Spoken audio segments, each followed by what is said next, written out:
dans F2 Montréal. Allez écrire, maman Liliane, si tu es là parce que ta leader est là, allez écrire, je vois un peu, allez écrire, allez écrire dans chaque F2 Côte d'Ivoire, tout le monde, allez écrire. Ah, tu vois, hein, tu as les adeptes, tu es FD, je vois FD Montréal connecté, tout ça. Donc, allez écrire tout le monde. On doit casser la baraque. On nous a dit le thème là, c'est pour nous venir. Sans plus tarder, dans une minute, je voulais vous faire cet accueil chaleureux. Vraiment, merci beaucoup. Le mardi de gloire, la salle est ouverte. Vous êtes tous le bienvenu. On dit vive le détachement pour s'attacher à Dieu. Vive le détachement pour s'attacher à Dieu. En tout cas, voici mon cahier. Voici mon stylo bâtisseur des parties. Voici mon verre d'eau. Prenez tous ici. Nous tous, on va voir comment on va s'attacher à Dieu. C'est qui est sûr, peut-être qu'elle va mettre le lien de l'argent et puis nous tous, on va s'attacher à Dieu avec ça. En tout cas, soyez bénis. On va prier maintenant. On va prier, on va rester dans ce temps-là que Dieu va nous faire pour ce soir.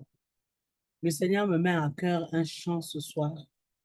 Et si tu es derrière ta caméra, je t'invite à chanter ce soir. Je t'invite, aujourd'hui, Dieu m'a fait la grâce aussi. Ceux qui sont aux États-Unis, tout le monde, allez appeler les mamans Marcel, en tout cas tous ceux qui se prennent en France. On va commencer à prier.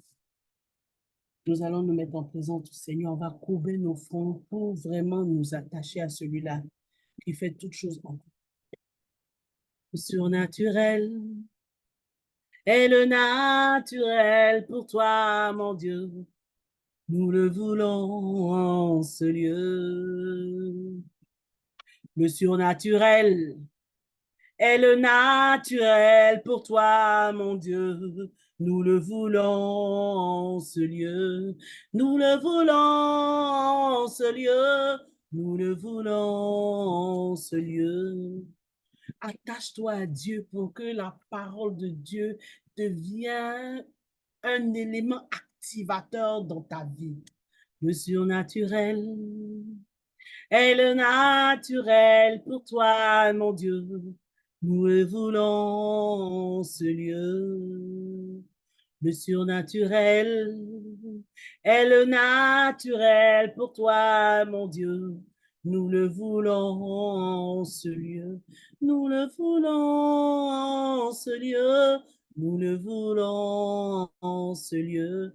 Nous le voulons, ce lieu. Nous le voulons, ce lieu. Ta fille le veut en ce lieu. Ta fille le veut en ce lieu. Tes enfants veulent en ce lieu. Des enfants le veulent en ce lieu. Le surnaturel est le naturel pour toi, mon Dieu. Nous le voulons en ce lieu.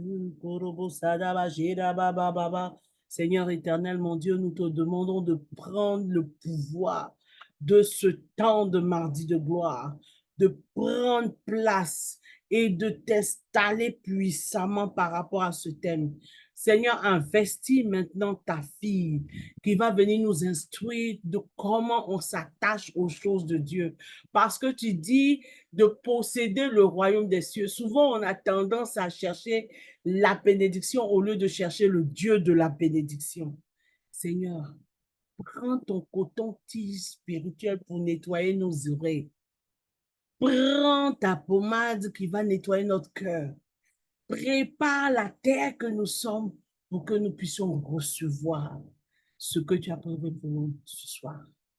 Seigneur, en ton nom, j'ai prié que le Saint-Esprit nous touche pour que nous puissions prendre la bonne part ce soir. Oui, Madame Bababeto, je vous donne la parole sur ce ton de puissance Saint-Esprit. Tu nous as donné, mais voilà, tu as la parole. Sois le bienvenu. C'est la leader de la Rive-Nord. Merci beaucoup d'être avec nous dans ce mardi de gloire.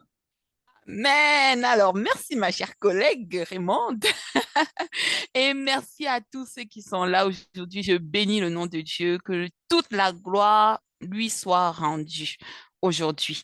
Donc, vous allez m'excuser déjà si vous allez entendre de temps en temps les bruits de mes champions. Euh, que le Seigneur prenne place dans ce lieu, vraiment. Alors, aujourd'hui, on va parler de l'attachement. Vivre le détachement pour s'attacher à Dieu. Mais avant de commencer, j'aimerais bénir le Seigneur pour cette œuvre qu'est FDE, pour cette œuvre qu'est FDE International, comme Maman Suzy dit, notre université qui nous enseigne, qui nous modèle, qui nous éprouve, qui nous presse, qui nous élève, qui nous fait grandir. Que le Seigneur bénisse FDE, que le Seigneur bénisse les membres du conseil d'administration, la présidente Marthe Karine et toutes les 4 autres membres. Que le Seigneur bénisse chaque leader qui est à son poste et qui qui veille et qui conduit les brebis. Que le Seigneur bénisse chaque membre, que le Seigneur bénisse même les non-membres qui vont devenir membres. Amen. Et que le Seigneur bénisse chaque personne qui va recevoir ce message, que le Seigneur parle vraiment au cœur, que ce ne soit pas mes paroles qui parlent, mais que ce soit le Seigneur qui touche les cœurs. Et ce soir, je tiens également à remercier mes parents, même s'ils ne sont pas là présentement. Ils vont écouter le replay. Et je tiens à remercier également mon King qui est là et qui me met la pression. Mon King et qui s'occupe des enfants en ce moment. Que le Seigneur te bénisse. Tu es ma bénédiction. Amen. Donc, passons au vif du sujet. Parce que, comme vous le savez, les gens m'attendaient apparemment sur le thème de l'argent, sur le thème des finances. Ok, bye bye. Désolée, j'avais de la visite. Sur le thème de l'argent, sur le thème des finances. Et pourtant, j'ai ce thème-ci. C'est le détachement depuis des mois. Le Seigneur m'a mis ça à cœur quand j'ai su que je devais passer au mardi de gloire. Et à un moment donné, j'ai demandé au Seigneur, ah, toi aussi, tu sais que les gens ont besoin d'argent, non? Pourquoi tu ne me laisses pas parler d'argent? Et en plus, c'est mon domaine, je suis à l'aise, j'ai même pas besoin de me préparer. C'est fluide. Il m'a dit non, c'est pas ça que je veux que tu passes comme message. Donc, voilà, le Seigneur n'a pas, c'est pas l'argent. On parle pas d'argent aujourd'hui. Vous voyez, effectivement, je m'attendais à avoir un truc sur l'hypothèque. C'est pas ça, oh, c'est pas ça. Parce que le Seigneur m'a mis vraiment un message fort et puissant dans le cœur. Et si vous repartez avec ne serait-ce qu'une petite partie, je pense que votre vie sera transformée. On cherche l'argent. Et comme Maman Raymond l'a dit tantôt, parfois on cherche les bénédictions au lieu de chercher celui qui bénit. Donc, c'est ça qu'on va voir aujourd'hui. Vous allez voir, parfois ça sera structuré, parfois ça sera improvisé. C'est comme ça que je suis.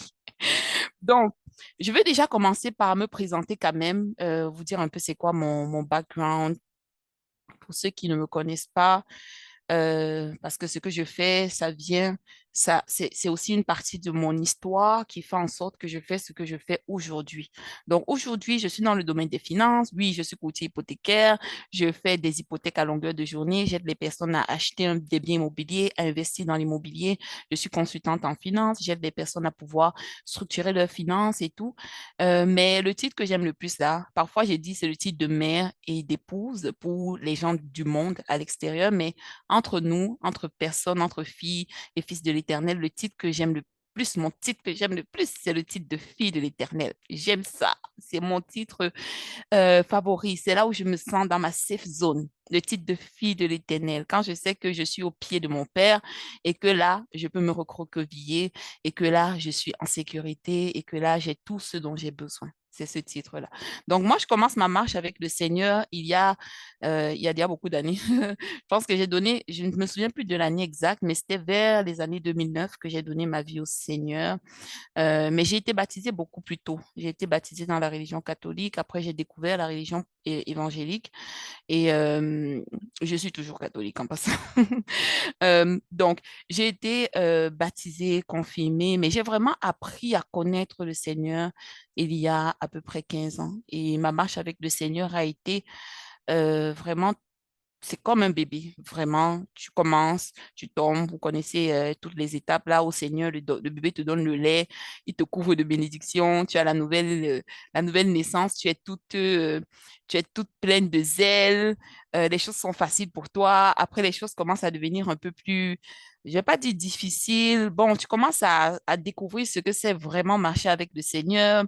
Tu commences à voir l'importance de d'y mettre du tien, parce qu'au début, bah, le Seigneur te porte vraiment comme un bébé. On te donne à manger, c'est vraiment, il te donne tout, tout, tout. Mais à un moment donné, il faut que tu grandisses un peu, il faut que tu ailles toi-même chercher, il faut que tu apprennes à prier sans nécessairement attendre que d'autres personnes le fassent avec toi. Il faut que tu apprennes à lire la parole, il faut que tu apprennes à comprendre le Saint-Esprit. Quand le Saint-Esprit te parle, il faut que tu apprennes à discerner. Donc, tout ça m'amène à où je suis aujourd'hui et le fait que le Seigneur veut que, veut que je vous parle de ce thème-ci qui est de se vivre le détachement pour s'attacher à Dieu, parce que je peux dire que j'ai expérimenté ça, le détachement pour s'attacher à Dieu, plus précisément dans certaines sphères de ma vie, euh, peut-être certaines sphères plus que d'autres, oui, mais j'ai vécu le détachement et, euh, et c'est beau le détachement, c'est beau le brisement même parce qu'après, ça te permet de te coller à Dieu, scotcher pour la vie. Donc, au seuil de ce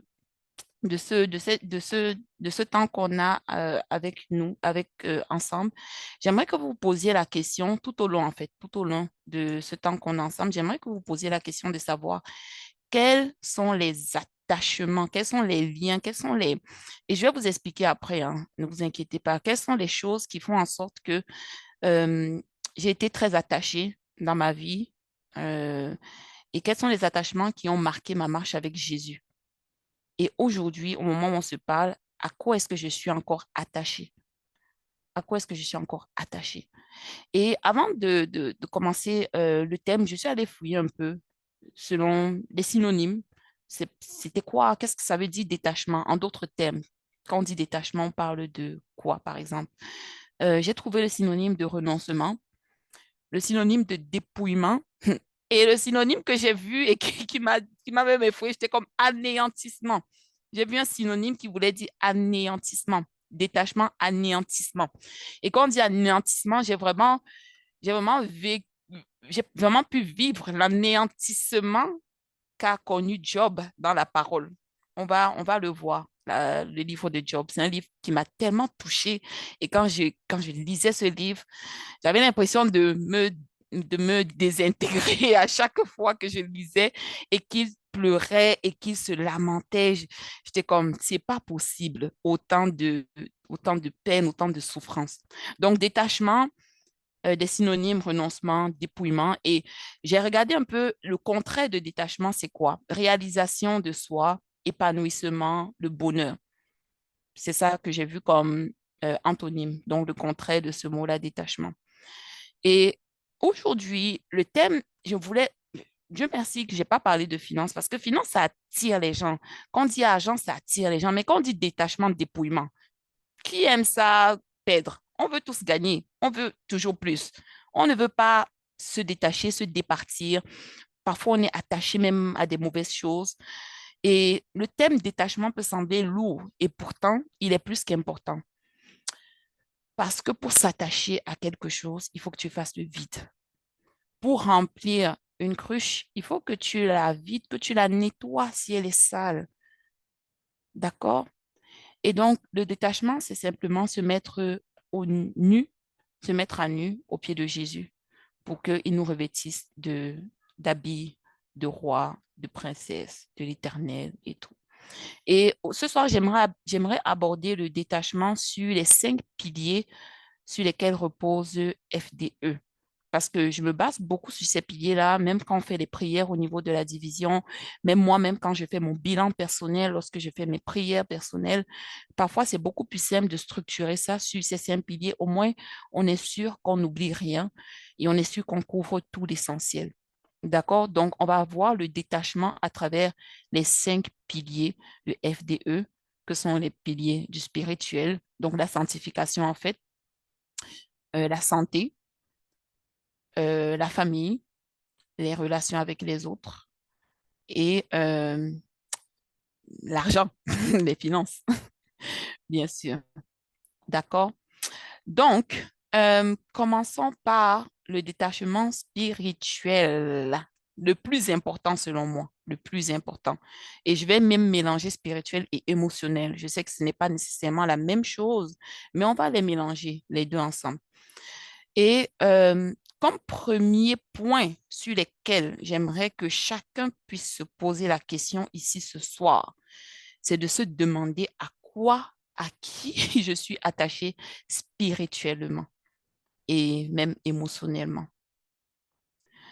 Parce qu'on ne va pas se mentir, il y a beaucoup de personnes qui servent Dieu et qui servent encore d'anciennes pratiques et qui servent encore peut-être même des divinités, des choses qui sont à l'encontre de ce que le Seigneur nous recommande. Et quand on dit attachement, si tu veux t'attacher à Dieu, tu ne peux pas servir deux maîtres. Tu ne peux pas servir Manon, et tu ne peux pas servir Dieu. Il faudra que tu choisisses. Donc, pour s'attacher à Dieu, il faut que tu te défasses de plusieurs choses. Il faut qu'on se défasse de plusieurs choses. Non seulement les divinités, les pratiques occultes, les hôtels inconscients même qu'on a bâtis, les, comment on appelle ça? Les, les liens qui ont été pris, euh, bon, je vais attendre pour les questions. Les liens qui ont été pris depuis des générations, des alliances, voilà, c'est ça que je cherchais, des alliances qui ont été prises avec nos ascendants, les grands-parents, les aînés, les ancêtres. Tout ça, il faut s'en détacher. Il faut se détacher aussi spirituellement euh, de certaines autorités même qu'on a parfois sur nous, des autorités même spirituelles, hein, des pères spirituels. Et je vais entrer dans les détails, d'accord? Je vais entrer dans les détails. Donc, j'ai quand même pris quelques versets ici qui vont nous permettre de comprendre, en fait, lorsqu'on se détache, pourquoi est-ce qu'on se détache et vers quoi on s'attache. Et moi, ce que j'ai compris avec ma marche avec le Seigneur, juste un instant, donnez-moi juste un instant.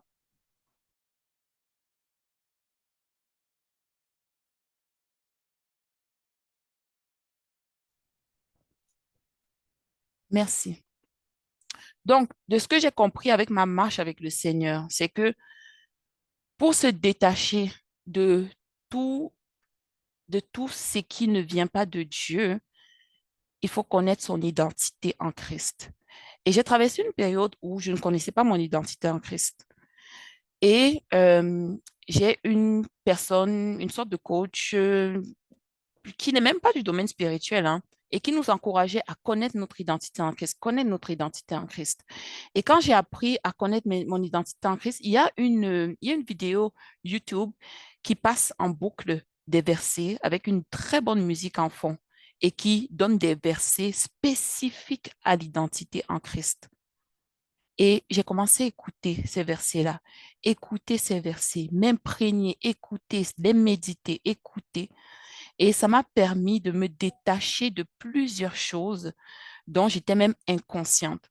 Des choses que, des, des, des croyances, des fausses croyances, des choses du monde que j'avais intégrées en moi, mais tellement que je ne m'en rendais même pas compte. Et ce, ce, ce, euh, cette vidéo-là, par exemple, commençait avec Deutéronome 28, 13, qui dit, l'Éternel fera de toi la tête et non la queue. Tu seras toujours en haut et en bas. Lorsque tu obéiras aux commandements de l'Éternel, ton Dieu, lorsque tu les mettras en pratique. Donc, une personne qui est attachée spirituellement, émotionnellement, qui ne sait pas reconnaître c'est quoi son identité, qu'est-ce que Dieu dit d'elle, doit absolument aller apprendre à connaître qu'est-ce que Dieu dit d'elle à travers la parole. C'est le seul moyen.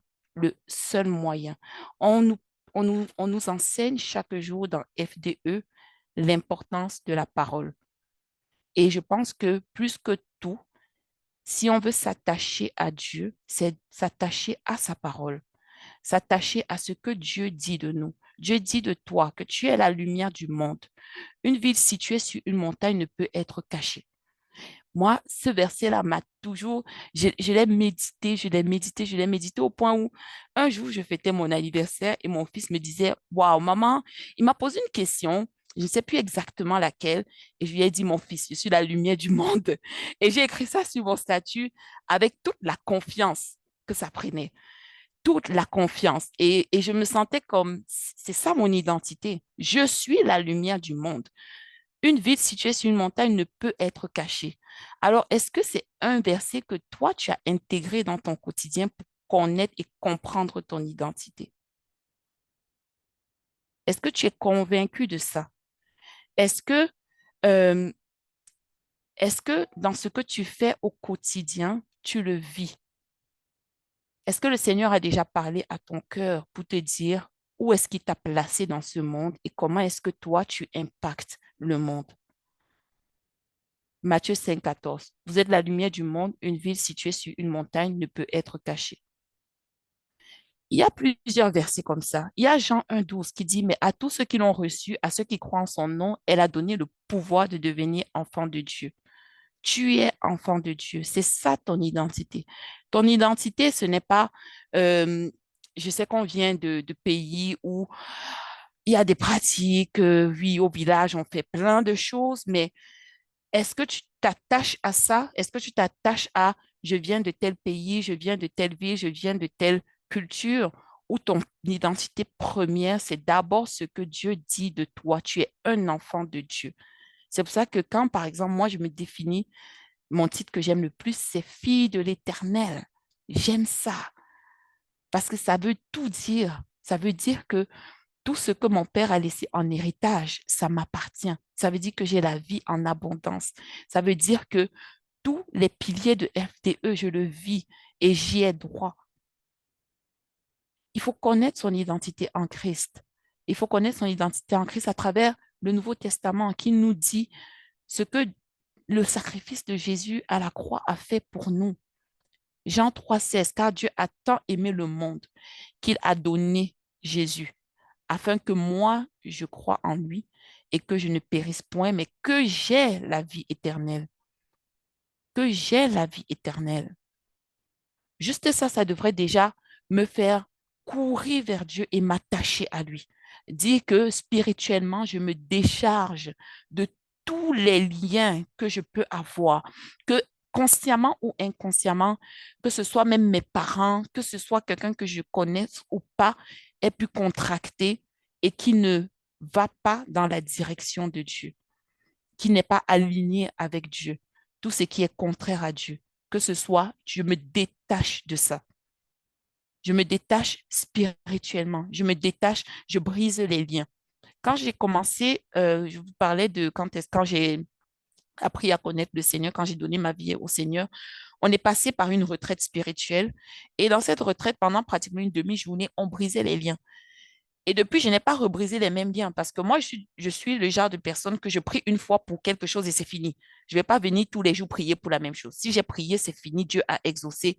Point barre, on finit. Donc, à cette période-là, j'ai brisé les liens. J'ai brisé. Et il y en avait des liens. Ouf, à cette retraite-là, il y avait, oh là là là là. Des gens, vous connaissez les retraites spirituelles, hein? Des gens qui tombent, des délivrances et tout ça. J'ai brisé les liens. Donc, pour s'attacher à Dieu, à un moment donné, il faut faire une pause et couper, vraiment faire le pont entre ça, c'est le moment où je m'attache à Dieu, ça, c'était ma vie avant. Je m'attache spirituellement à Dieu, je suis ancré en lui. Et lorsqu'on donne sa vie au Seigneur, je pense que tout le monde ici qui a donné sa vie au Seigneur, vous vous souvenez du jour, vous savez quel a été votre avant, quel a été votre après, si vous avez donné sincèrement votre vie au Seigneur. Parce qu'il y a aussi des gens qui donnent parfois leur vie au Seigneur une fois, mais le diable revient et il revient même plus fort et il retombe et après ils doivent encore le faire. Mais vous savez quel a été le moment du déclic et quand est-ce que vous êtes passé de l'autre côté? Quand est-ce que vous avez été enfant de Dieu, fille et fils de l'Éternel? Et c'est ça que j'appelle s'attacher à Dieu. Quand on s'attache à Dieu, on ne peut pas suivre un autre Dieu. Impossible. On ne peut pas faire le chaud et le froid. On ne peut pas suivre maman. Impossible. On reste ancré. Il y a Romains 5 aussi que j'aime beaucoup. Romains 5, 19. Comme par la désobéissance d'un seul homme, beaucoup ont été rendus pécheurs. Par l'obéissance d'un seul, beaucoup seront rendus justes.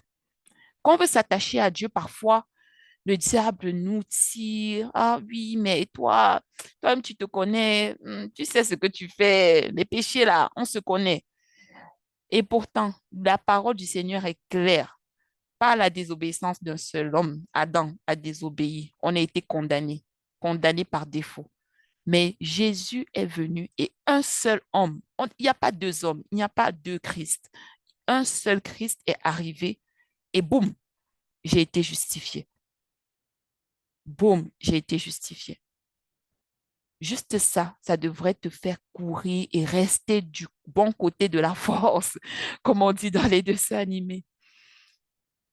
S'attacher à Dieu, rester de ce côté-là et rejeter tout ce qui n'est pas de lui. L'attachement spirituel. Le deuxième pilier de FDE, on parle souvent de la santé. Et ici, dans santé, je vais prendre beaucoup de choses. Ça peut être l'apparence physique, ça peut être le culte de son corps, ça peut être plusieurs choses qui affectent notre corps. Le corps, c'est le temple du Saint-Esprit, hein. Et avant même de parler de l'attachement par rapport à sa santé, j'aimerais parler de l'attachement par rapport au pays, au lieu qu'on habite, à son pays.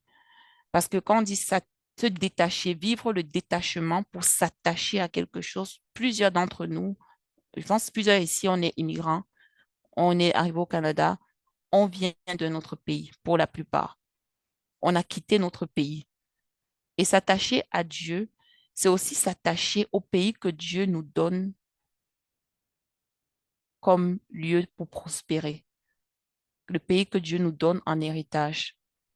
Et j'aimerais prendre un point, j'aimerais m'arrêter dessus parce que pendant longtemps, même moi, j'ai fait ce péché-là de pratiquement maudire le pays que Dieu m'avait donné, que j'étais encore attachée à l'Afrique, attachée au Cameroun. Et je bénis le Seigneur, je bénis FDE parce que cette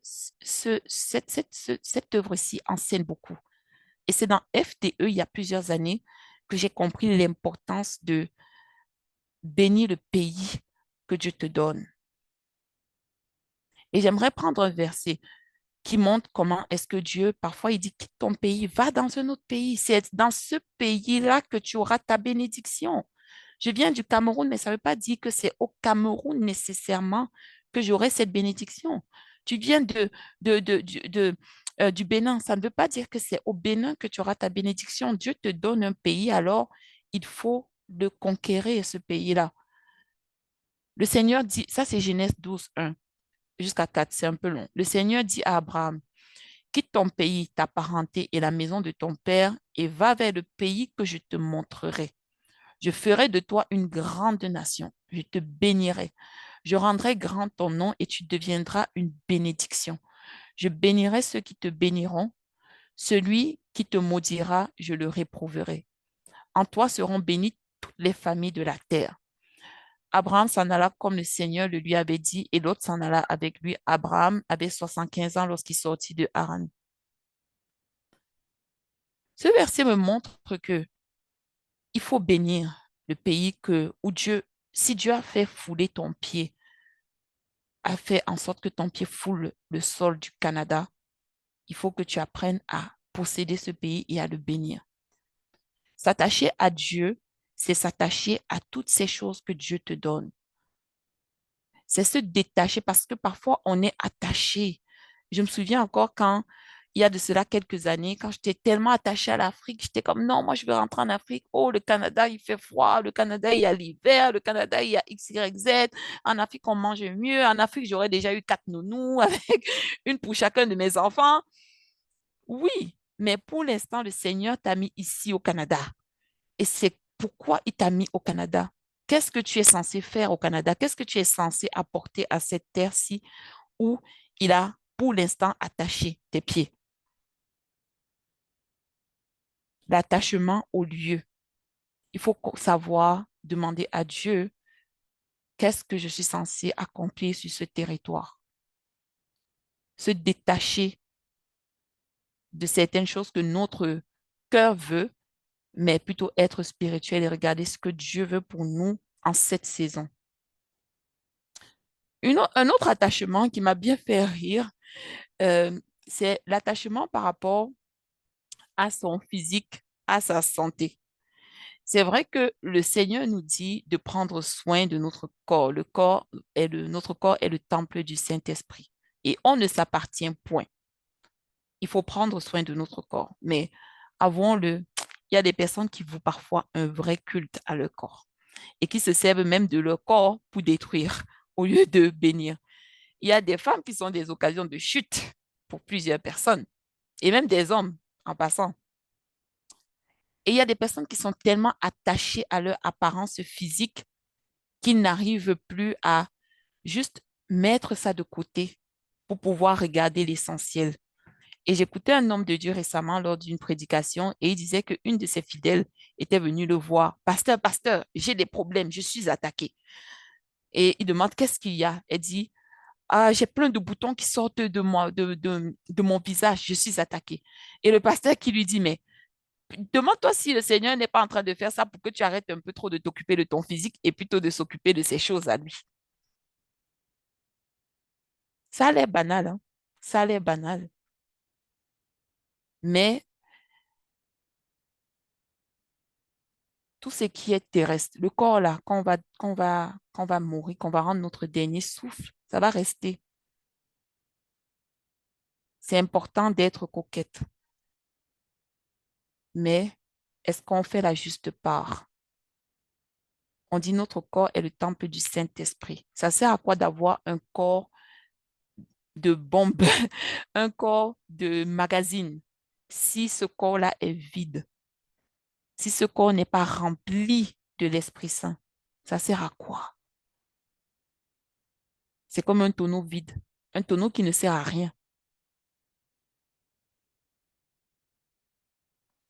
Donc, s'attacher à Dieu, c'est se détacher de tout ce qui est physique, tout ce que les yeux vont voir, et plutôt regarder le spirituel. Et lorsqu'on va voir le pilier des relations, vous allez voir parfois, c'est vrai que les yeux sont attirés par ce qui est beau. Les yeux aiment ça. Et vous allez voir, les gens s'associent parfois aux personnes. Les gens qui sont beaux, de bel augure, ils attirent plus de monde autour d'eux. Plus de gens ont envie de rester autour d'eux. Mais toi, en tant qu'enfant de Dieu, est-ce que tu as développé le discernement qui te permet de voir, le discernement spirituel qui te permet de voir au-delà de l'apparence physique de la personne ou au-delà même de l'état de santé de la personne? Est-ce que tu vois le lépreux et tu fuis, tu cours de l'autre côté? Est-ce que tu vois l'handicapé et tu cours de l'autre côté? Ou alors tu te rapproches plutôt de la personne? S'attacher à Dieu, c'est se détacher de tout ce qui est physique, de tout ce qui est superficiel. Parce que c'est Dieu qui donne la beauté, c'est Dieu qui donne l'apparence. Pour s'attacher plutôt à tout ce qui va élever, tout ce qui est au-delà de ce que nos yeux voient, tout ce qui est même au-delà de ce que notre corps ressent. Parce que parfois on peut être fatigué. Non, je ne veux pas prier. Mais est-ce qu'on est capable d'élever notre esprit au-delà de ça, au-delà de nos limitations physiques pour dire, malgré ça, je veux m'attacher à Dieu? Je prends l'exemple du jeûne, par exemple. Il y a parfois beaucoup de personnes qui n'arrivent pas à jeûner parce qu'ils n'arrivent pas à se détacher de tout ce qui est nourriture corporelle. Est-ce qu'on a une habitude régulière de jeûne dans notre vie? Est-ce qu'on arrive à se priver, à se détacher de tout ce qui est charnel pour pouvoir encore mieux se rapprocher de Dieu? Ça, c'est le deuxième pilier. Le troisième pilier, c'est par rapport à l'argent. l'attachement à l'argent, l'attachement au bien, l'attachement à l'héritage, l'attachement aux possessions. Dans Luc 12, 15, il dit, gardez-vous bien de toute avidité, car la vie de quelqu'un, même dans l'abondance, ne dépend pas de ce qu'il possède. Gardez-vous bien de toute avidité, car la vie de quelqu'un, même dans l'abondance, ne dépend pas de ce qu'il possède. Et par rapport au détachement matériel, ouf, je peux en parler.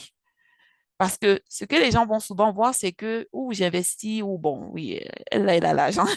Amen, j'ai l'argent. Amen. Elle a l'argent. Mais parfois, les gens ne savent pas à quel point le Seigneur m'éprouve parfois financièrement. Et avant même de venir aux expériences récentes, à ce que j'expérimente récemment avec Dieu, j'aimerais vous parler de la période que j'ai traversée avec le Seigneur, où je mangeais le pain de la douleur. Je ne sais pas si vous connaissez le pain de la douleur. Le pain de la douleur, c'est ce pain-là, cette nourriture-là, cette provision-là que le Seigneur va te donner, mais tu vas trop souffrir pour l'avoir, trop. Tu as l'impression que tu souffres, tu te bats, tu fais beaucoup d'efforts et pourtant le résultat, tu te demandes, mais les résultats ne sont pas à la hauteur des efforts, mais tu te dis, mais pourquoi les autres font moins, mais ils sont bénis? Le pain de la douleur. Oh, je l'ai traversé.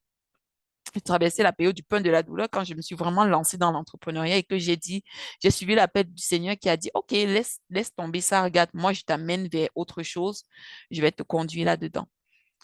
Mais quand j'allais dans l'entrepreneuriat, j'allais avec mon intelligence et mes forces. Oui, j'allais avec les stratégies. Et j'ai pas utilisé quelle stratégie. J'allais avec les stratégies marketing, les stratégies, comment je vais faire pour multiplier mon argent, pour positionner XY, faire tel investissement.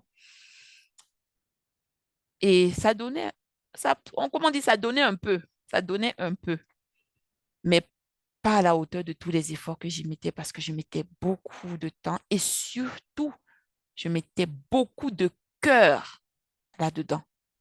Beaucoup de cœur. Jusqu'au jour où le Seigneur m'a reprise. Il a dit, mais toi, ton cœur est à la mauvaise place. Mais ton cœur, et en fait, c'est normal que tu souffres autant. Je ne suis pas dans ton affaire. Oui, j'étais appelée à ça, mais présentement, tu ne me mets pas dans ton affaire. Tu es en train de faire tes choses seul. Je ne sais même pas à quoi je te sers. Fait que continue jusqu'à ce que tu reviennes vers moi. Et quand j'ai connu cette période-là, ça a été le déclic. Ça a été le déclic. J'ai vu l'avant et l'après. Avant, je peinais pour avoir les clients. Après, les clients venaient à moi. Avant, je peinais pour même garder ce que je gagnais. Parce qu'il y avait toujours un trou quelque part. L'argent sortait et tu ne voyais pas vraiment le retour sur investissement. Parce que oui, qu'on est une entreprise, l'argent doit tourner. L'argent ne reste pas bloqué dans les caisses. Mais si l'argent tourne, c'est parce qu'il faut qu'il y ait un retour sur les investissements. Mais ça ne tournait pas. Et j'ai connu une sécheresse à ce niveau-là.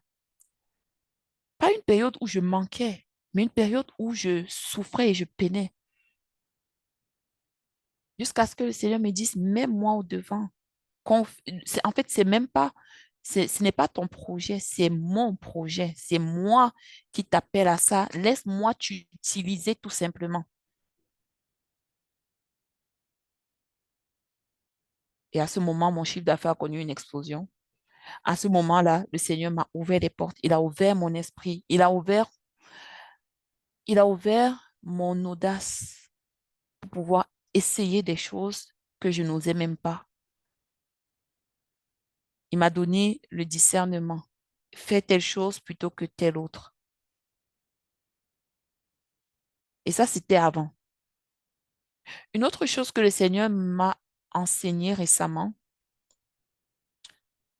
et qui m'a fait, qui me rappelle toujours ce passage de Job, même si c'est dans un autre contexte qui disait ça. Le Seigneur a donné, le Seigneur a repris, que le nom de l'Éternel soit béni. L'Éternel a donné, l'Éternel a repris, que le nom de l'Éternel soit béni. À chaque fois que je vis ça, je dis, ah Seigneur, tu m'as donné. Oh, tu as repris, oh. Bon, béni soit ton nom. Je sais que tu vas encore me donner. Tu m'appelles à de très grandes choses. Récemment, pas récemment, mais ça arrive. Oui, ça arrive. De par mon métier, je peux avoir des clients. On peut terminer une transaction ensemble, mais il y a aussi des clients avec qui la transaction ne va pas jusqu'au bout. C'est très, très, très rare, mais ça peut arriver. Et ça peut arriver aussi que tu travailles jusqu'au bout. Et c'est à la dernière ligne d'arrivée que ça ne fonctionne pas pour plusieurs raisons. Ça ne fonctionne pas et pourtant ça devait fonctionner. Et pourtant, tu allais manger les fruits de ce labeur-là. Vous savez, quand vous n'avez pas travaillé pour quelque chose, si vous perdez la chose, ça vous fait pas mal. Mais quand tu sais que tu as travaillé pour la chose, tu as passé peut-être des journées à travailler pour ça. Et que après, au moment de la récolte, pouf, tu te poses des questions. Tu te poses des questions. Tu t'assois et tu te demandes à Dieu, qu'est-ce qui s'est passé? Et ce que le Seigneur m'a enseigné à travers certaines de ces situations, au début, quand j'ai regardé ma réaction par rapport à ça. Vous savez, quand le Seigneur lui a ôté tout ce qu'il avait, même sa femme lui demandait, pourquoi tu ne maudis pas le nom du Seigneur? Il t'a tout enlevé. Et lui, il est resté fidèle dans ses bottes. Il a dit, non, je bénis le Seigneur. Oui, il a maudit le jour où il est né. Il a maudit bien des choses, mais il n'a jamais maudit Dieu. Il était fâché, il était triste. Oh, il s'est apitoyé, oui. Et le Seigneur m'a montré que ce truc-là, je te l'enlève. Je veux voir ta réaction. Je veux voir si tu vas me maudire. Je veux voir si tu vas maudire les bénédictions que je t'ai données. Juste parce que je t'ai enlevé une partie, une grosse partie même. Je te vois, je t'observe. C'est après que je m'en suis rendu compte. Je t'observe. Je veux voir ton attitude par rapport à moi. Et Dieu merci, c'est vrai que la chair est chère. Et au début, ça fait mal, oui. On a envie de crier, on a envie de se plaindre. Mon mari sait combien de fois je suis allée le voir pour dire, ah, voilà ce qui s'est passé, blablabla. Mais après, quand tu reviens rapidement à tes esprits et que tu rends grâce à Dieu, témoignage, ce que tu as perdu là, il te donne ça fois 10. Oui, sans que tu n'aies rien demandé, sans même faire l'effort. C'est comme s'il t'arrache quelque chose. Et parce que tu continues d'être attaché à lui, parce que tu n'es pas attaché à lui à cause de la bénédiction, à cause des richesses financières, à cause de la clientèle qui arrive, à cause des transactions, parce que tu n'es pas attaché à lui, à cause de ça, il aime ça et il te bénit encore et encore. Tu ne demandes même plus. En fait, à un moment donné, tu es comme, eh, Dieu, attends un peu, attends. Ralentis un peu, ben, c'est beaucoup, ça arrive beaucoup, beaucoup, beaucoup. Et c'est ça, quand je dis, je veux vous parler de s'attacher à Dieu, c'est parce que je sais que s'attacher à Dieu, c'est l'essentiel. C'est l'essentiel. C'est l'essentiel. Beaucoup de gens s'attachent aux choses terrestres, à l'argent, s'attachent à un lieu en particulier, s'attachent même, on va en venir, s'attachent même aux personnes. Mais croyez-moi, quand vous arrivez à vous défaire de tout ça et à juste voir Dieu d'abord et le reste ensuite, Dieu vous bénit d'une façon que vous n'avez même pas imaginée. Il relâche des bénédictions. Il y a des, il y a des choses qu'on expérimente parce que Dieu veut nous tester. Est-ce que tu es attaché à moi? Il veut te tester. Il veut voir jusqu'où tu peux aller. Et croyez-moi, les tests ne sont même pas finis, hein. Ça, c'est des petits tests parce que plus tu montes et plus les tests sont gros. Plus tu montes et plus ils t'éprouvent. Donc, remettre, se poser la question, mais Dieu veut m'enseigner quoi à travers cette expérience-ci? À quoi je suis attachée? Est-ce que je suis attachée à l'argent? Est-ce que je suis attachée à l'argent? Est-ce que je suis attachée à mon travail au point de laisser Dieu et prioriser le travail? Est-ce que je suis attachée à mon business au point de laisser Dieu et prioriser le business? Parce que ce qu'on fait là, ce pour quoi on travaille, c'est pour la gloire de Dieu. C'est pour ça que c'est important de reconnaître sa mission, de travailler à identifier sa mission de vie. Le concept de mission de vie, les coachs en parlent. Ce n'est pas juste pour... En fait, c'est essentiel de demander à Dieu, c'est quoi ma mission sur terre? Oui, je suis là pour éclairer. Une lampe ne pourrait pas être cachée. Elle doit être posée sur la montagne et éclairée, illuminée. Votre lumière doit même déranger parce que vous avez une mission sur terre. On a une mission sur terre. Et c'est quoi cette mission-là? Quand tu réussis dans tes entreprises, quand tu réussis financièrement, c'est pour une mission sur terre. C'est parce que cet argent, parce que cette réussite même, au-delà de l'argent, cette réussite doit peut-être inspirer d'autres personnes. Cette réussite doit aider une femme qui vient de se séparer, qui est sur le bord de la dépression, à dire non, je relève mes manches, j'ai vu cette femme-là, j'ai vu cet homme-là, je veux faire, c'est possible d'être maman monoparentale et de réussir, c'est possible d'être, d'avoir été brisée, d'avoir été trahie et de réussir, c'est possible. Mais pour ça, il faut que tu sois détaché des choses terrestres, il faut que tu sois détaché de tout ce qui est financier, les richesses. Dans Luc 9, 1 à 3, Jésus rassembla ses disciples. Il leur donna pouvoir et autorité sur les démons. On a dit, hein, faut que tu sois attaché à Dieu pour avoir le pouvoir et l'autorité sur les démons. Si tu n'es pas 100% à Dieu, tu ne peux pas avoir ce pouvoir-là. Impossible. Il faut que tu sois attaché à Dieu. Il faut que tu t'assures d'avoir brisé les liens. Tu t'assures d'être détaché de tout ce qui n'est pas de Dieu. Donc, ça dit, il leur donna pouvoir et autorité sur tous les démons, et de même pour faire des guérisons. Il les envoya proclamer le règne de Dieu et guérir les malades. Et il leur dit, ne prenez rien pour la route, ni bâton, ni sac, ni pain, ni argent, n'ayez pas chacun une tunique de rechange. Parfois, le Seigneur va t'amener à laisser tomber tout ce que tu fais. Parfois, le Seigneur peut même t'amener à laisser tomber une entreprise, quelque chose que tu avais commencé. Oui, laisse, parce que ce n'est pas là que je te veux. Et dans ces cas-là, c'est dur. La chair combat. Mais quand le Seigneur te parle, il a parlé. Quand tu sais que c'est le Seigneur qui est en train de parler à ton cœur, il a parlé. Et il faut écouter sa voix. Le quatrième pilier de FDE, qui est la famille, ce n'est pas un ordre hiérarchique, hein. Le quatrième pilier de FDE, qui est la famille, j'aimerais parler aussi du détachement par rapport à plusieurs choses. Trois choses principales. D'abord, le détachement par rapport aux parents. J'en parle parce que il y a plusieurs personnes qui sont encore sous le joug des parents. Déjà, ils n'ont pas grandi. On dit, l'homme quittera son père et sa mère et s'attachera à sa femme et ils deviendront une seule chair. Mais il y en a encore qui, les parents ont une tellement grande influence qu'ils sont prêts à faire beaucoup de choses qui ne sont pas alignées avec Dieu. Oups, c'est comme si ma caméra s'est coupée. Ou c'est mon Internet qui a bugué. Oh, shoot.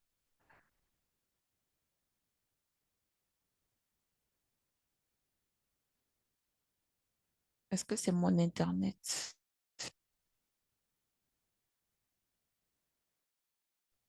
On t'entend, maman Christelle. Ouais, on t'entend. Ouais.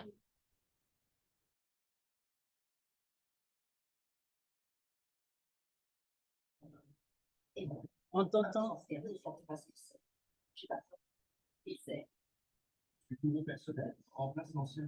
On va juste patienter un peu. Souvent, Internet peut faire ça.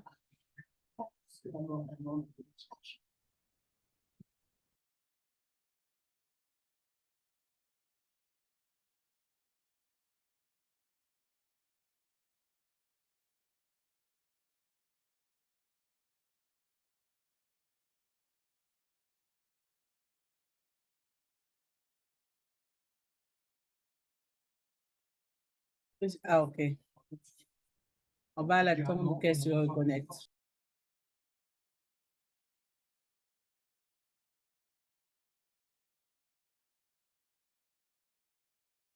Ne perdez pas le fil.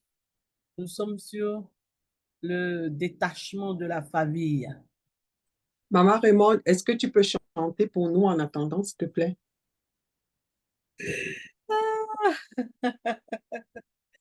OK, OK. Il y a un pouvoir qui guérit. Pour mon frère, il faut le chercher. Si tu le trouves, tu seras sauvé. Il est en Jésus-Christ. Il y a un pouvoir qui guérit. Oh mon frère, oh ma soeur, il faut le chercher. Si tu le trouves, tu seras sauvé. Il est en Jésus-Christ. Cherchez Jésus-Christ, cherchez Jésus-Christ, cherchez, tu le trouveras. Si tu le trouves, tu seras sauvé. Il est en Jésus-Christ. Christelle s'est connectée, donc on attend juste qu'elle elle puisse remettre la caméra. Quoi? It's being used by other apps. Attends une seconde. Est-ce que vous m'entendez? On t'entend très bien. Oh là là, vraiment désolée, c'est parce que j'ai changé d'ordinateur récemment. Et ça, c'est un problème que je n'ai jamais eu avec mon autre ordinateur. Ah là là là là. C'est pas grave, prends ton temps. Bon, juste un instant. Voilà. Je reviens. Je vais quitter ici et je reviens. Il faut le chercher. Si tu le trouves, tu seras sauvé. Il est en Jésus-Christ. Aujourd'hui, c'est ce qu'on nous demande. Cherchez Jésus-Christ. Cherchez Jésus-Christ. Cherchez, tu le trouveras. Si tu le trouves, tu seras sauvé. Il est en Jésus-Christ. Il faut vraiment que nous puissions chercher Jésus-Christ. Et le temps, le chant nous le dit très bien. Donc, nous devons chercher Jésus-Christ. Nous devons chercher le Dieu des bénédictions. Oh, mes frères, vivez dans l'amour de Dieu en toutes choses. Soyez parfaits. Oh, mes frères, vivez dans l'amour de Dieu en toutes choses, soyez parfaits. Éloignez-vous de la débauche et de l'impureté. Éloignez-vous de la débauche et de la pureté. Ainsi, vous vivrez dans la bonté, la justice et la vérité. Ainsi, vous vivrez dans la bonté, la justice et la vérité.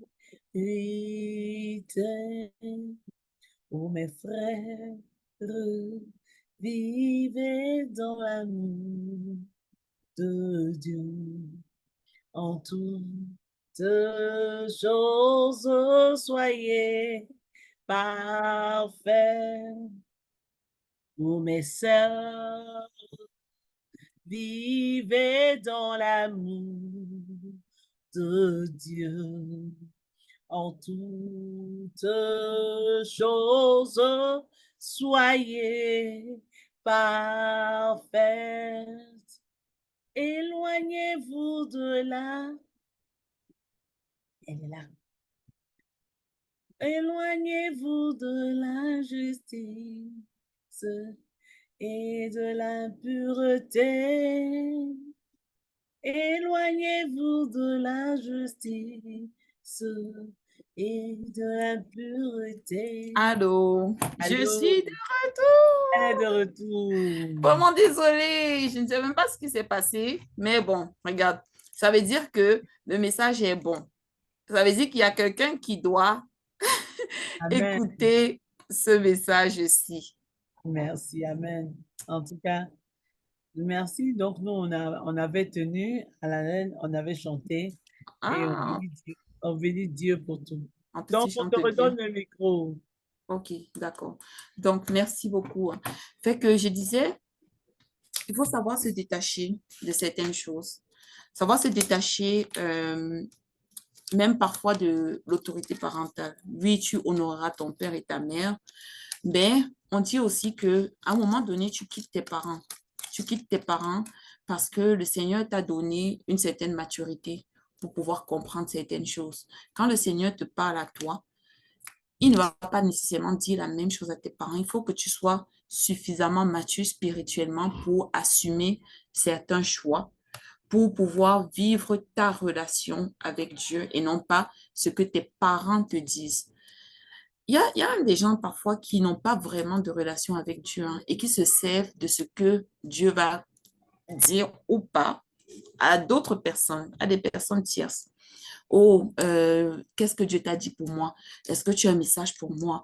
Est-ce que, parce que toi-même, tu n'as pas de relation directe avec ton Père.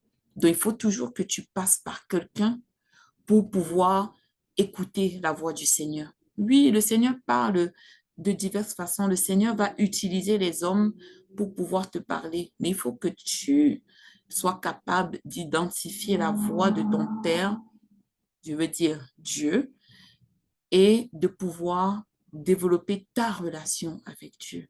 Il faut que tu sois capable de te détacher de ce lien-là, de ce cordon ombilical, pour pouvoir connecter le cordon à celui de Dieu. Tes parents t'enseignent jusqu'à un certain moment le catéchisme, tes parents t'enseignent à lire la Bible, mais à un moment donné, c'est vraiment le Seigneur qui, qui t'enseigne, c'est le Seigneur qui te parle, parfois directement. Et aussi l'attachement à la famille, toujours, quand on dit famille, j'ai commencé par les parents, parce que c'est de là qu'on vient, mais quand on se détache des parents et qu'on va s'attacher à son mari ou à sa femme, parfois beaucoup de personnes comprennent cet attachement-là comme une dépendance affective. En fait, vivent cet attachement comme une dépendance affective. Et ça, là, parmi les choses qui nuisent dans c'est quoi? C'est souvent le sexe, ou on va dire le sexe opposé, tout simplement. Les relations hommes-femmes, c'est une des premières causes de chute des hommes.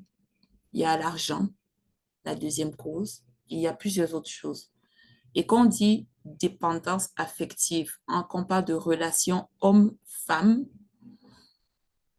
l'attachement beaucoup trop charnel à son conjoint, à sa conjointe, ou pire encore, à un copain, copine, parce qu'on a lié, on a eu des liens d'âme avec cette personne, parfois ça peut nous empêcher complètement de nous attacher à Dieu.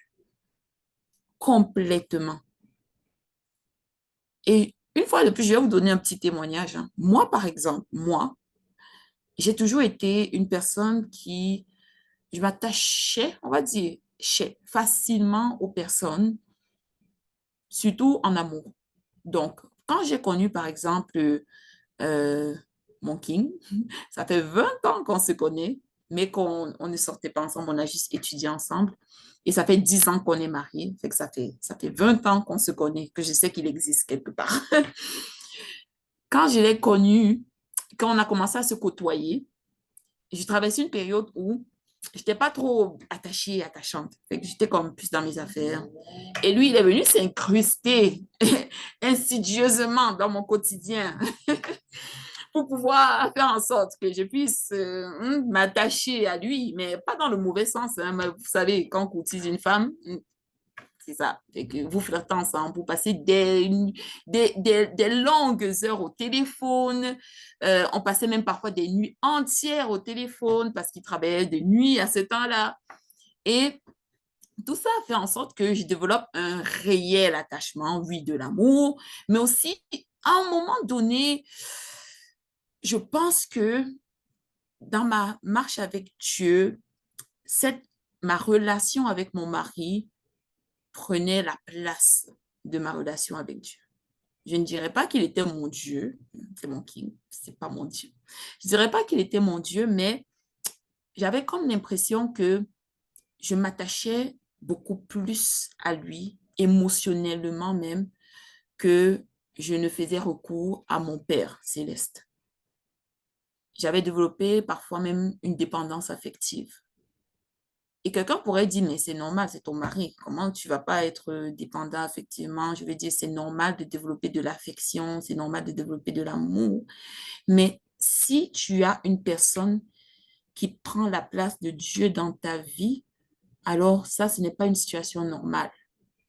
Impossible. Que ce soit ton mari, que ce soit ton père, que ce soit ta mère, que ce soit ton enfant même, peu importe qui prend la place de Dieu dans ta vie, peu importe la personne, peu importe la personne là à qui tu seras tellement attaché au point où Dieu va peut-être te parler et tu ne seras pas capable d'écouter la voix de Dieu, mais tu vas d'abord regarder à cette personne-là. Ça ne peut pas fonctionner. Dieu, personne, aucun être humain ne peut prendre la place de Dieu dans ta vie. Même pas ton mari, même pas ta femme. Et il y a beaucoup de personnes, femmes comme hommes, qui ont été détournés de leur destinée à cause d'une relation amoureuse. Femmes, maris, copains, copines. Beaucoup, beaucoup, beaucoup, beaucoup. Même pas les enfants. Tu as raison. Beaucoup de personnes. Et ça, j'aimerais vraiment qu'on fasse l'état des lieux ce soir et qu'on se demande, est-ce que je suis attachée à quoi? Qu'est-ce qui m'attache présentement et qui marque ma relation, qui affecte ma relation avec Dieu? Et vous savez comment le Seigneur m'a détachée et a fait en sorte qu'on puisse avoir un mariage encore plus épanoui et équilibré parce que maintenant, tous les deux, on est plus attachés à Dieu et on se retrouve là maintenant à trois ensemble. Chacun est attaché à son Dieu, chacun est ancré à son Dieu. D'abord, ce qui fait que même peu importe ce que je fais, moi, je ne peux pas interférer dans la relation de mon mari avec Dieu. Lui, il ne peut pas interférer dans ma relation avec mon Dieu. Et ce qui a fait en sorte que, une fois de plus, Dieu, quand Dieu veut changer une situation, il t'éprouve. Il t'éprouve, il te fait passer par le feu. Et on sait que la plupart des mariages, à un moment donné ou un autre, vous passez par le feu. Et il y a un chiffre là que plusieurs personnes donnent. Il faudrait que je fasse une étude un jour sur ce chiffre. Le chiffre 7. Plusieurs personnes m'ont dit que après 7 ans de mariage, plusieurs couples commencent à tanguer, on va dire. Et ce qui a même, c'est important d'écouter les conseils, hein, les conseils des grands, des gens de nos dévanciers. Ce qui a fait en sorte que je puisse être alerte, juste alerte. À ma 7e année de mariage, c'est parce que avant d'entrer dans le mariage, ma sœur, Dieu bénisse sa vie, ma sœur, qui ne me donne pas souvent ce genre de conseil, m'avait donné ce conseil-là, que fais attention, plusieurs mariages finissent souvent après 7 ans, 5 ans, 7 ans de mariage. Et quand nous, on est entrés dans cette turbulence-là, déjà, j'étais un peu plus alerte parce que je savais ça, quelque part dans mon esprit, c'était là. Et quand on est entré dans cette turbulence, j'ai juste réalisé pourquoi le Seigneur voulait que je passe par là. Parce qu'il y avait encore des... C'était bien avant 7 ans, dès 5 ans à peu près. Le Seigneur, il y avait encore des choses qui m'empêchaient d'être entièrement à Christ. Il y avait des choses, des situations que je passais et pour lesquelles j'allais peut-être m'épancher sur mon mari sans même penser à Dieu, sans venir pleurer aux pieds de mon père.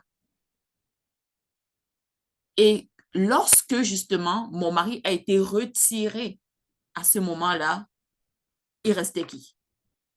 Il restait qui? Vous savez qu'on est dans des familles africaines, fait que c'est pas quand il y a le feu chez toi, tu cours pas voir les parents, papa, maman, frères et sœurs. La sagesse là, faut faire, oui, je sais que c'est chaud. Je veux dire, si tu es battu, s'il y a de la violence, oui, mais la sagesse veut que tu ne cours pas trop rapidement vers tes proches pour raconter tes difficultés. Parce que quand tu vas te réconcilier, eux, ils vont garder cette ancienne, cette version de l'histoire là que voilà. Et en plus, souvent, c'est l'autre personne qui est dépeinte comme la méchante. Donc, c'est difficile de redorer l'image de la personne. Donc, je me suis retrouvée face à moi-même. Et j'étais comme, ah, ça c'est chaud. Je ne peux pas parler à ma mère, pas à mon père, pas à personne. Même mon mari m'énerve. Je parle à qui?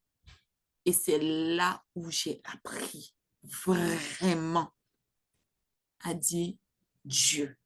Il n'y a que Dieu. Et en plus, Dieu merci, même mes enfants étaient petits. C'est même pas comme si tu parles. Non, il n'y avait que Dieu sur qui tu pouvais t'épancher et dire, Seigneur, là, il n'y a personne, même pour m'écouter, il n'y a personne. Comment je fais? Toi et moi. Il faut venir penser mon cœur. Et c'est ça l'attachement à Dieu. Tu ne peux pas être attaché. Il faut que Dieu parfois coupe des choses pour que tu puisses t'attacher à lui. Quand tu vis certaines situations, ne pense pas toujours que c'est pour le mal, du mal essentiellement mal. Parfois, le Seigneur veut t'enseigner des choses à travers certaines situations. Il faut pouvoir couper, se détacher même de son mari ou de sa femme, se détacher même des enfants. Quand le Seigneur a dit à Abraham, donne-moi ton fils Isaac en sacrifice. Qui donnerait son enfant ici en sacrifice? Hey, Jesus. Je n'aimerais pas qu'il nous demande ce genre de choses de nos jours. Hein? Heureusement que c'était dans l'Ancien Testament, là-bas. Hein? Qui ferait ça?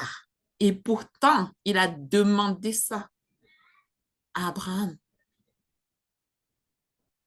un homme qu'il aimait. Ma mère, quand j'étais plus jeune, ma mère disait souvent, c'est trop drôle, elle nous appelait souvent, oh, les enfants d'autrui. Oh, je ne sais pas si vous avez déjà entendu cette expression, les enfants d'autrui. Donc, elle nous appelait, nous, ses enfants, les enfants d'autrui.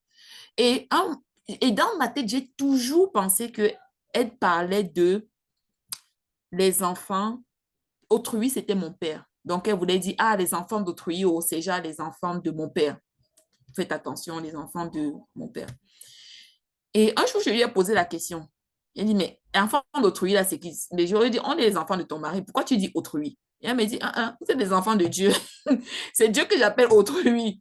Donc, les enfants d'autrui, oh, ça veut dire les enfants de Dieu. Oh.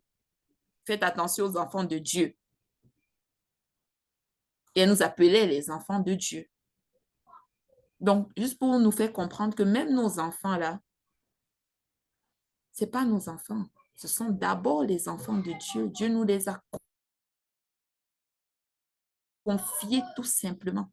Les éduque selon sa volonté, selon la mission qu'il a déjà préparée pour eux. Qu'on puisse les accompagner dans cette mission-là.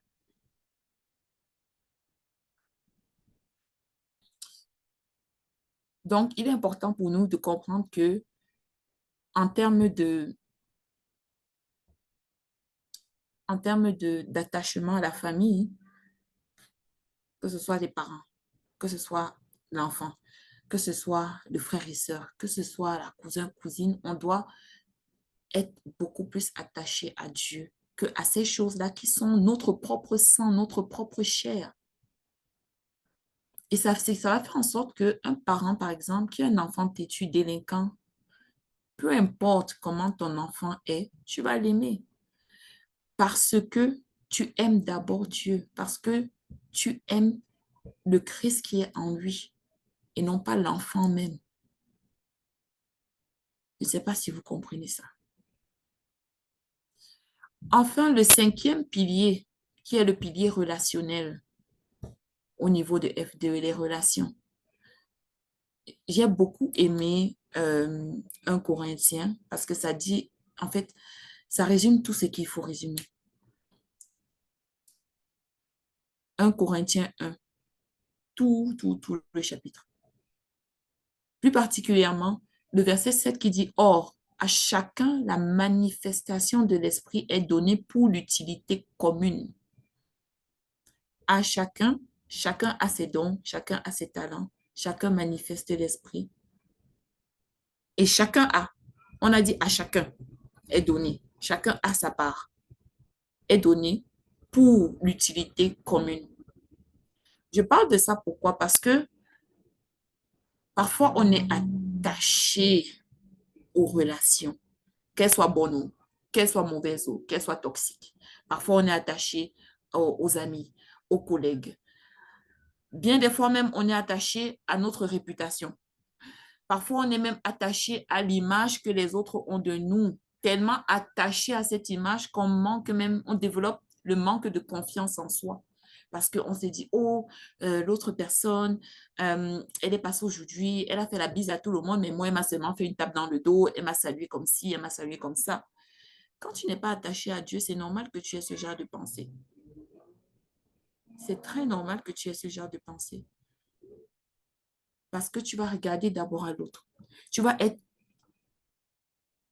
impacté par la relation, par la façon dont la personne interagit avec toi. Et ça va créer des petites micro-blessures dont on n'est même pas conscient. Et après, vous avez déjà entendu quelqu'un qui vous dit peut-être 2 semaines plus tard que, oh, il y a 2 semaines, tu avais fait ci. Tu es comme, mais je ne m'en souviens même pas. Ah oui, tu m'avais fait ci, tu avais fait ça, ça ne m'a pas plu. Toi, tu ne t'en souviens même pas. Parce que pour l'autre personne qui l'a vécu, sa façon de concevoir les choses, le paradigme qu'elle a n'est pas le même que le tien. Elle a développé un paradigme qui est axé sur la personne, la relation, au lieu de voir le côté spirituel. Comme je répète encore, c'est important d'avoir le discernement. La personne ne t'a pas salué. Il doit avoir quelque chose, ou ne t'a pas fait la bise. Il doit avoir quelque chose qui explique ça. Je ne sais pas, peut-être tu étais trop loin, peut-être que, I don't know, peut-être qu'elle était juste fatiguée de faire les bises, peut-être que... Pourquoi tu assumes cela et tu laisses ton âme être affectée par, vous dites quoi, la blessure du rejet? Tu laisses ton âme être affectée par la blessure du rejet. Parce que tu t'es attaché à ces relations-là, tu t'es attaché à ce que la personne dit de moi, ce que la personne pense de moi, comment est-ce qu'elle me situe dans la hiérarchie sociale. Genre des bêtises, des nonsense, comme on dit. Alors que quand tu es ancré dans ton identité en Christ, tu sais que ce soit le président ou s'il vient te saluer, oui, tu vas le saluer avec révérence. Mais ça ne veut pas dire que c'est un homme plus que toi. Ça ne veut pas dire qu'il est appelé plus que toi. Ça ne veut pas dire que le Seigneur l'aime plus que toi. Le Seigneur aime chacun selon son bon vouloir, selon sa volonté. Quand tu